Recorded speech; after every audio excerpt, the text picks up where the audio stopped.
नमस्कार दोस्तों, स्वागत है आप सभी का विजडम पॉइंट पर। दोस्तों, जैसा कि आपको स्क्रीन पे शो हो रहा होगा, असिस्टेंट प्रोफेसर भर्ती परीक्षा की उत्तर कुंजी पर आपत्तियों की भरमार। दोस्तों, असिस्टेंट प्रोफेसर भर्ती परीक्षा की उत्तर कुंजी या आंसर की 10 मई को जारी कर दी गई है। आंसर की जारी होने से अभ्यर्थी एक बड़े उलटफेर का शिकार हुए हैं और उन्हें कई प्रश्नों के विकल्पों को लेकर आपत्ति है। सबसे ज़्यादा उलटफेर के शिकार तो हिंदी साहित्य के अभ्यर्थी हुए हैं। उन्होंने 7 से 8 प्रश्नों पे अपनी आपत्ति जताई है। आइए देखते हैं कि वो कौन कौन से प्रश्न हो सकते हैं। तो अगर मैं न्यूज़पेपर की बात करूं तो इसमें कुछ प्रश्न दिए गए हैं और कुछ मैंने खुद से जो है अभ्यर्थियों की आपत्तियों के अनुसार तैयार किया है। मैं आपको दिखाती हूँ आगे वीडियो में। तो इसमें देखते हैं कि एडेड महाविद्यालयों के लिए असिस्टेंट प्रोफेसर भर्ती परीक्षा की उत्तर कुंजी जारी किए जाने के बाद में अभ्यर्थियों ने कई उत्तरों पर आपत्ति जताई है।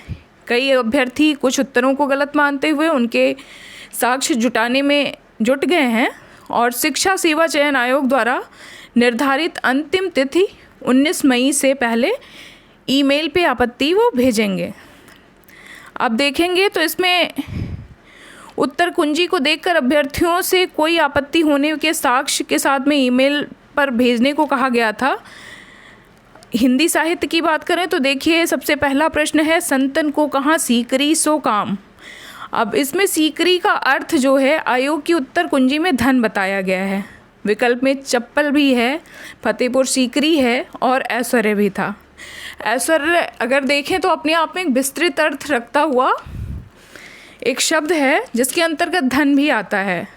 तो अगर इसकी बात करें तो यहाँ इस ऐश्वर्य शब्द को लेके अभ्यर्थियों ने आपत्ति जताई है। कुछ इसका विकल्प सीकरी भी मानते हैं। और अगर अगले प्रश्न की बात करें तो साहित्य अकादमी पुरस्कार, ज्ञानपीठ पुरस्कार और व्यास पुरस्कार, ये तीनों पुरस्कार जो है किस साहित्यकार को इन तीनों पुरस्कारों से सम्मानित किया गया है। इसके विकल्प में दिया है कुंवर नारायण सिंह, जबकि कुंवर नारायण नाम के एक बड़े कवि हैं, लेकिन इसमें कुंवर नारायण सिंह लिखा हुआ है, जिस पे अभ्यर्थियों ने आपत्ति दर्ज कराई है और उस अभ्यर्थियों के अनुसार ये उत्तर गलत है। आगे इन्होंने एक और प्रश्न पूछा है, वर्ष 2021 का साहित्य अकादमी पुरस्कार किसे दिया गया है। विकल्प में ये सही है कि इन्होंने हिंदी लेखकों का नाम दिया है, लेकिन क्योंकि साहित्य अकादमी 24 भाषाओं के लेखकों को दिया जाता है, इसलिए कम से कम प्रश्न को तो इन्हें स्पष्ट रखना ही चाहिए था। मैं भी इस फेवर में हूँ। एक और प्रश्न है,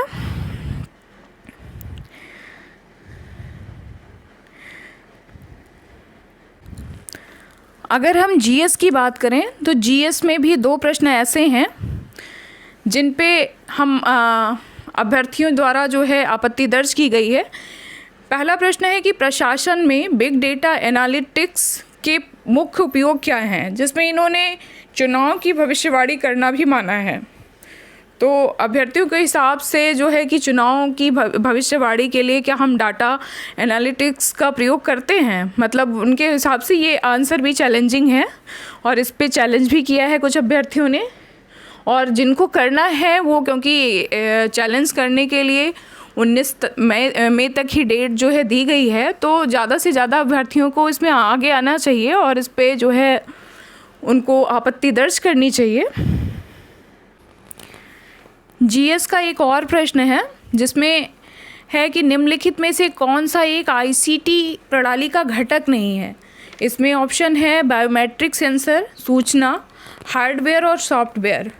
तो आईसीटी में ही तो इन्फॉर्मेशन छुपा हुआ है, वो बात सही है, लेकिन बायोमेट्रिक सेंसर भी तो हार्डवेयर का ही एक रूप है।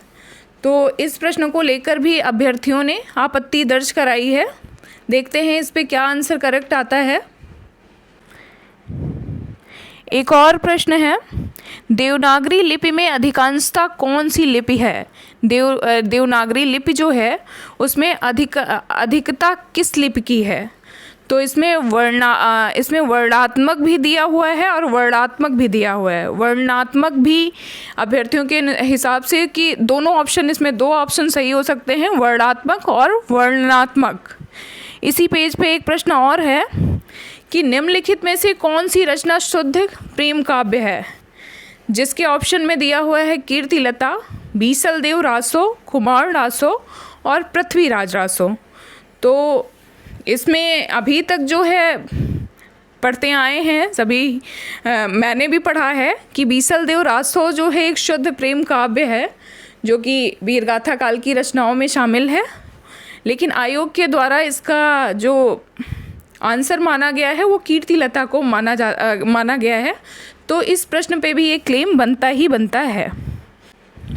एक और प्रश्न है कि चा वर्ग की ध्वनियाँ निम्नांकित में से किस प्रकार की हैं। तो अगर हम देखें तो चा वर्ग से लेकर के पा वर्ग तक जो 25 अक्षर हैं उनको सबसे पहले तो हम अस्पर्श व्यंजन के रूप में देखते हैं। उसके बाद जब उसके अंदर जाते हैं तो चा वर्ग जो है अस्पर्श संघर्षी व्यंजन के रूप में आता है। तो इसमें भी दोनों ऑप्शन सही हो सकते हैं। अस्पर्श संघर्षी सही है नो डाउट, लेकिन अस्पर्श व्यंजन के रूप में चा वर्ग से लेके हम पा वर्ग तक की ध्वनियों को मानते हैं। ये जो 25 अक्षर हैं इनको हम अस्पर्श व्यंजन कहते हैं। तो इसमें भी दोनों जो अस्पर्श और अस्पर्श संघर्षी हैं इनके करेक्ट होने की संभावनाएं ज़्यादा हैं। इस प्रश्न पे भी आपत्ति होनी चाहिए। एक प्रश्न है कि यूनिकोड एक क्या है, एक वेशभूषा है, एक कोड वर्ड है, टाइपिंग का प्रकार है या एक यूनिवर्सिटी है। तो इसमें भी दो ऑप्शन हैं जिन पे ध्यान जाता है, जिनके सही होने की संभावना भी है। कोड वर्ड तो ये है ही है, अगर आप गूगल करें तो आपको दिख जाएगा कि यूनिकोड एक कोड वर्ड है। और आयोग ने टाइपिंग का प्रकार माना है, तो टाइपिंग का प्रकार भी है और कोड वर्ड भी है। तो इस पे भी आपत्ति दर्ज करनी चाहिए। ये प्रश्न भी ऐसा है कि इस पे भी आपत्ति दर्ज होनी चाहिए।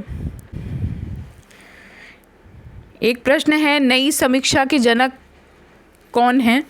तो इसमें रिचर्ड्स, बेनेडिक्ट क्रोंचे, टी.एस. इलियट और वर्ड्सवर्थ ऑप्शन के रूप में दिए गए हैं, जिसमें आयोग ने टी.एस. इलियट को माना है, लेकिन अभ्यर्थियों के हिसाब से रिचर्ड्स को भी कहीं कहीं रिचर्ड्स का भी नाम आता है कि वो नई समीक्षा के जनक हैं। अब देखिए क्या होता है, लेकिन जितने ज़्यादा से ज़्यादा प्रश्नों पे आपत्ति होगी वो तो बाद में आयोग ही डिसाइड करेगा कि कौन से प्रश्न।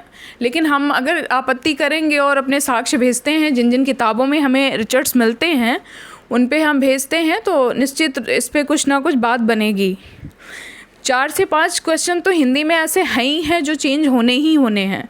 तो हम ज़्यादा से ज़्यादा जिस पे हमें आपत्ति है वो हम अपनी आपत्ति दर्ज कराएंगे, तो जाहिर से बात है कि हमें इसका परिणाम पॉजिटिव मिलता दिख रहा है। जो अभी हमारे प्रश्न गलत हैं वो तो गलत ही हैं, लेकिन हो सकता है संभावना ये बनती है कि हो सकता है हमें पॉजिटिव कुछ रिस्पॉन्ड मिले, तो हमें ज़्यादा से ज़्यादा आपत्ति दर्ज करनी चाहिए। फाइनली अगर हम देखें तो ये 8 क्वेश्चन हैं साहित्य अकादमी जो कि 24 भाषाओं के लिए दिया जाता है ये पुरस्कार, और इसमें इन्होंने कहीं से स्पष्ट नहीं किया है। हालांकि वो चारों हिंदी लेखक हैं, लेकिन फिर भी इनको जो प्रश्न का स्तर है उसमें तो कम से कम अस्पष्टता इनको बरतनी ही चाहिए। दूसरा है लिपि। देवनागरी लिपि के बारे में है कि वो वर्णात्मक है या वर्णात्मक है। तो दो ऑप्शन दिए हुए हैं और दोनों कहीं ना कहीं है, तो इस पे भी एक्शन लेना चाहिए। फतेहपुर सीकरी वाला जो क्वेश्चन है, संतन को कहाँ सीकरी से काम, तो उसमें ऐश्वर्य भी है, धन भी है, और अगर हम ऐसे देखें तो सीकरी भी सही हो सकता है। तो इतने अस्पष्ट क्वेश्चन बने हुए हैं जिसकी कोई सीमा ही नहीं है। बीसलदेव रासो वाला प्रश्न आपने देखा ही, मैंने आपको दिखाया क्वेश्चन। नई समीक्षा पे इलियट और रिचर्ड्स के बीच में जो एक द्वंद्व है, देखते हैं कैसे क्या होता है। इलियट को खैर माना जाता है, सही बात है, लेकिन कहीं कहीं रिचर्ड्स का नाम भी आता है, तो इस पे भी एक क्लेम बनता ही बनता है। निर्वाचन वाला कि बिग डेटा एनालिटिक्स में निर्वाचन के क्षेत्र में हम कैसे उसको यूज़ करते हैं, क्या ऐसा है। आईसीटी के घटक, क्योंकि बायोमेट्रिक सेंसर खुद में एक हार्डवेयर है, तो अगर हम हार्डवेयर के रूप में उसको देखते हैं तो इन्फॉर्मेशन सूचना तो आईसीटी में शामिल ही है, लेकिन बायोमेट्रिक सेंसर है तो वो तो खुद में एक हार्डवेयर है। देखते हैं इस प्रश्न पे क्या होता है। चा वर्ग की ध्वनियाँ, तो चा वर्ग की ध्वनियाँ स्पर्श व्यंजन के रूप में भी ये जानी जाती हैं और स्पर्श संघर्षी भी इन्हें कहा जाता है। तो ये मूलतः 8 क्वेश्चन है जिन पे हमें क्लेम ज़्यादा से ज़्यादा लोगों को इस पे करना चाहिए। मैंने तो लगभग किया है, आप लोग भी साथ देंगे तो हो सकता है इसमें कुछ फेरबदल हो। चलिए दोस्तों, मिलते हैं अपने नेक्स्ट वीडियो में, तब तक के लिए नमस्कार।